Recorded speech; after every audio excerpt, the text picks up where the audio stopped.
Yehi Ratzon, Parshat Vayikra, Sefer Vayikra. Yehi Ratzon שהלימוד יהיה לרפואת כל החולים, ובתוכם טניה בת עודה מגלית, יוסף יעד בן אביבך והרב סיבון בן סימה, בתוך כל שאר חולי ישראל ולעילוי נשמת Reb Bruce Weinrib, זיכרונו לברכה. Sefer Vayikra is different. The Sfarim tell Vayikra. I would say not only are they interesting, but they're also story-oriented. They have a lot of different issues going on. Every parsha is a whole different concept. You walk into Bamidbar Dvarim, it's very clear that we're preparing to enter into the land. And even though Vayikra is sort of like the middle child, it's also unclear. Like it's constantly dealing with the world of Korbanot, Tuma, and Tara. And the question is, what place does Sefer Vayikra really take? And the Sfat Emet, in an amazing way, looks at the opening sentence of Sefer Vayikra and learns from it maybe one of the greater questions that the book is dealing with. So the opening pasuk is after Vayikra Hashem El Moshe, says Adam ki yakriv mikem. The introduction to the world of Korbanot is 4 words. 4 words are Adam, which means an individual, ki yakriv, that will sacrifice, mikem, from all of you. And so if we look at these 4 words, the first and the last word are a little bit opposite.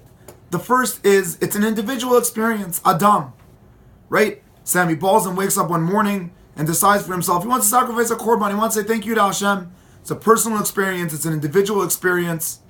But the 4th word says mikem, and it's sort of unneeded. What's the idea of bringing in the idea of mikem? And before I explain this Sfat Emet, I just want to give a little of an introduction. In the times that we live in the days that we're in, there's been a transition from the journey of commitment to the journey of connection. If we look back, I don't know if it's 20, 30, 40 years, Baruch Hashem, I just took a whole group of kids to Israel for the Shalva Marathon, and we had the opportunity to look at 1948 at Kfar Etzion. We got to see the Ma'apilim in Atzlit, and you see a lot of commitment. People that didn't really want people to know their names, just wanted them to know their message. And that was all that mattered, the commitment to a message. You look today and there's a very strong emphasis on connection. Our connection to mitzvot, our connection to tefillah, our connection to family, our connection to our jobs, right? Will Ayayi walks into my office before and he says, I need to find my job, my profession, not just so that I can sustain my family, but I need to find a job with meaning, with purpose, with connection, with emotion, with feeling. So we see a transition from the conversation of commitment to the conversation of connection. And I think that in Sefer Vayikra we can see a way that deals with these 2 things in an incredible way. So says the Sfat Emet, now after that introduction to go into the Sfat Emet, what does it mean, Adam? So he says that the idea of Adam, liten mipnimiyut kocho. We're all different. We're not the same people. Yes, true, we all might have eyes and ears and noses, but we're not the same. Externally, there might be similarities. Internally, we're different worlds. Sefer Vayikra is the transition from the leadership of an individual to the opportunity of an entire nation. That's the transition of Sefer Vayikra. If you look in Sefer Breshit, there will be 4 names. Avraham, Yitzchak, Yaakov, Yosef. You look at Sefer Shmot, there's 1 name, Moshe. Comes Sefer Vayikra and says Am Yisrael's message is that was a need, but that wasn't the goal. The goal of the world of Korbanot is to find space for different people and to find space for everyone. It's not healthy to have leadership without a nation. So yes, we develop leadership, but where's the nation? Where's their place to express themselves?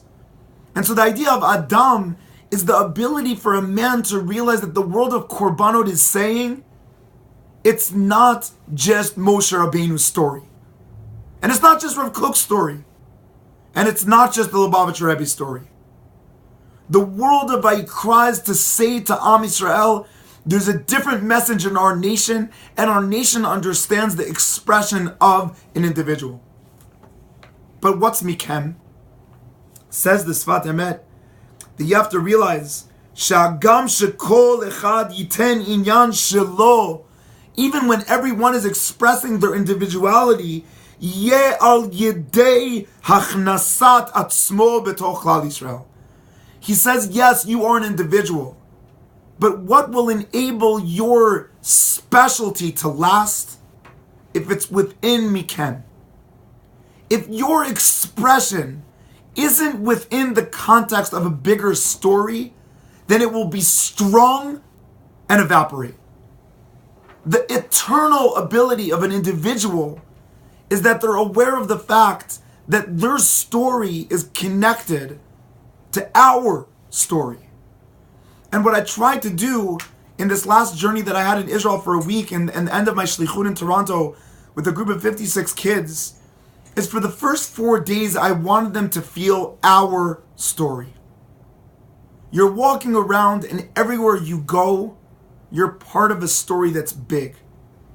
And on the last day, I tried to get each of the kids to understand that once there's a bigger story, then your story will last forever. And so my bracha, as we're entering into the month of Nisan, into the journey of redemption, Am Yisrael has a message. And the message is individuality within commitment, connection within this feeling of something great will last.